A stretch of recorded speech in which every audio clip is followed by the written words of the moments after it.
শিশির, ও শিশির, শিশির। ও মা, আমরা কি ভুল ঠিকানা এলাম নাকি? কোনো দিন সারা শব্দ নাই। হ, তুমি ঠিকই কইছো। আসলে কি আমরা ভুল ঠিকানা এলাম নাকি? কোনো মানুষের সারা শব্দ পাইতাছি না।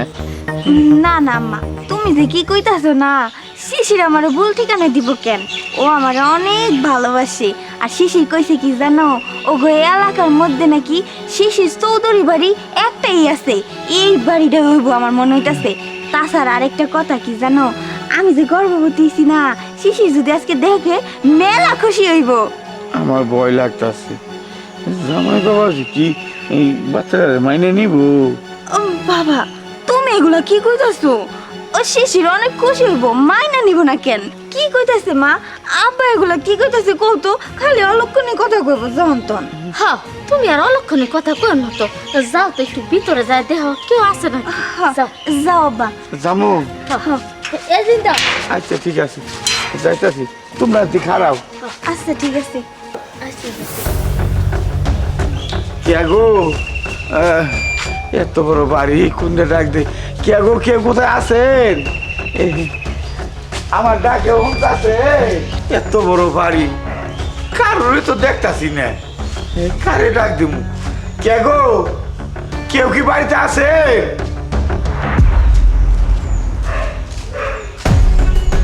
আমার কথা কেউ শুনতাছেন গো? না, কারোরে খুঁজে পাইতাছি না। কি করি? কি ব্যাপার মা? বাজার এখন আইতাছে নাকি লেগা? ওই তো তোর বাজান আইতাছে। মারে, এই কইছিলাম না, মনে হয় ভুল ঠিকানায় আইছি। বাসার মধ্যে মেলা ডাহাডাই করলাম, এরা মানুষের সারা শব্দ দিল না। এখন কি করবো? এখানে আয় বললাম। আসসালামু আলাইকুম ম্যাডাম। ওয়ালাইকুম আসসালাম। আপনারা কে? এই একটা কথা জিজ্ঞেস করে চাইছিলাম, এটা কি চৌধুরী বাড়ি? হ্যাঁ, এইটাই চৌধুরী বাড়ি। বাইদেবার, আপনারা কার কাছে এসেছেন? বাজান, তোমারে কইছিলাম না এইটাই চৌধুরী বাড়ি। আসলে কি আমরা আসছিলাম শিশির চৌধুরীর কাছে। হ্যাঁ, শিশির আমার একমাত্র ছেলে, শিশির চৌধুরী। তাহলে আপনি কি শিশিরের আম্মা? হ্যাঁ, আমি শিশিরের আম্মা মুনমুন চৌধুরী। তাইলে তো আমারও আম্মা। এই মেয়ে, আমি তো কিছু বুঝলাম না। তোমারও আম্মা মানে আবার তুমি আমাকে সালাম করলে, মানে হয় কি হচ্ছে সব? আসলে কি শিশির আছে না, শিশির আমার বিয়ে করছে।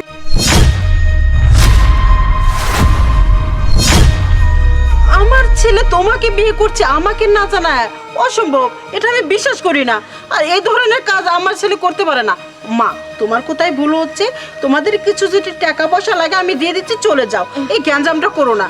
না না আম্মা, আমি কোনো মিছা কথা কইতাছি না, আমি সত্যি কথাই কইতাছি। শিশির কই? শিশিরে ডাকেন, ও সব কিছু জানে, ও সব কিছু আপনার ঘরে কইব। আসলে কি জানেন, শিশির যখন ঢাকায় ছিল না, ওই যে গার্মেন্টসে আমরা একসাথে চাকরি করতাম, ও ছিল সুপারভাইজার। আমারে পছন্দ কইরা ও বিয়ে করছিল।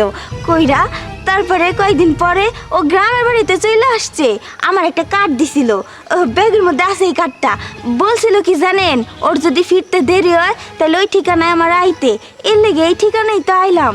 আমি কোনো ভুল করি নাই আম্মা। আর তাছাড়া একটা খুশির খবর আছে, আমার পেটে এই বাচ্চাটা দেখতেছেন না, এটা আপনাকেই বংশ, শিশিরের রক্তের। আচ্ছা শিশিরের ডাক দেন না, শিশির দেখলেই চিনবো আমারে। তুমি সব কি বলতেছো শিশির? তুমি আমাদের মাথা নষ্ট করে দিচ্ছ। আমার ছেলের বিয়ে ঠিক করছে আমার বোনের মেয়ের সাথে, আর এই অসময় তুমি এনে কি বলতেছো? ও মাই গড, শিশু তো বাগান আছে। এই চলো তো, এই তুমি আমার সাথে চলো, দেখি আমার ছেলে যদি তোমাকে স্বীকার করে তবেই মনে করবো আমার ছেলের বউ তুমি। আসো আসো আমার সাথে আসো।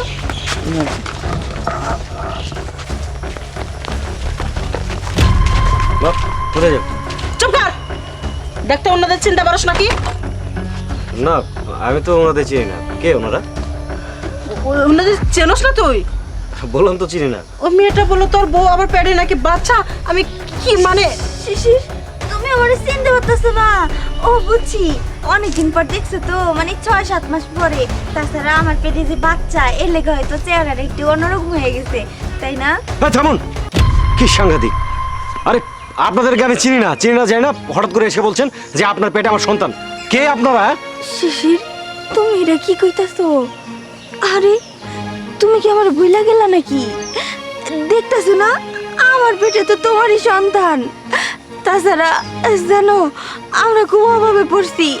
আমার না কত কিছু খাইতে মন চায়, আমি খাইতে পারি না, কারণ আমার বাপ মা তো কাজ করতে পারে না আগের মতো, বয়স্ক হয়ে গেছে।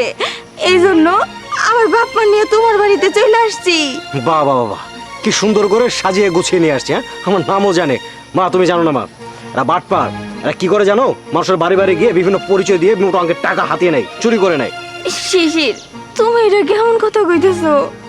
তুমি না আমারে ভালোবাসো? তুমি এটা কেমনে কও? আমি চুরি করবার আইছি তোমার বাড়িতে? না শিশির, সবাই স্বার্থপর হইলো, তুমি স্বার্থপর হইতে পারো না। তুমি এমন বেহানের কথা কইতে পারো না। তাছাড়া আমার পেটে তোমারই তো বাচ্চা, তুমি অস্বীকার করতেছো।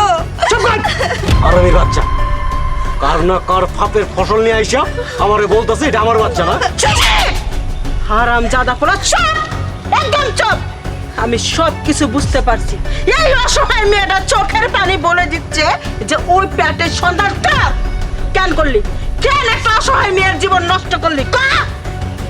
মা দেখো, তুমি ওর কথা বিশ্বাস করতেছো না। স্বীকার কর, নালিকা আমি ভুলে যাবো তুই আমার ছেলে। স্বীকার কর বলতেছি। হ্যাঁ হ্যাঁ, ওর গর্ভে আমার বাচ্চা।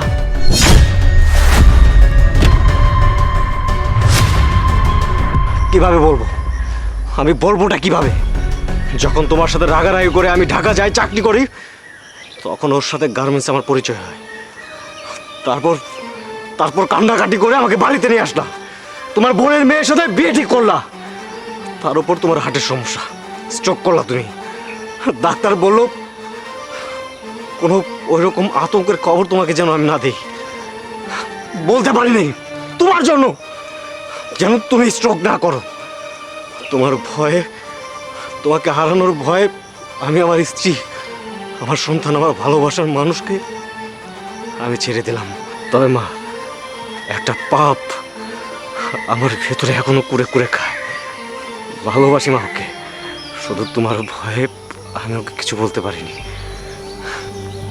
দিশা, আমাকে তুমি ক্ষমা করে দিও। এখন অনেক ভালোবাসি, অনেক ভালোবাসি। আম্মা, শিশির আমারে মাইনা নিছে, আপনি আমারে মাইনা দেন আম্মা।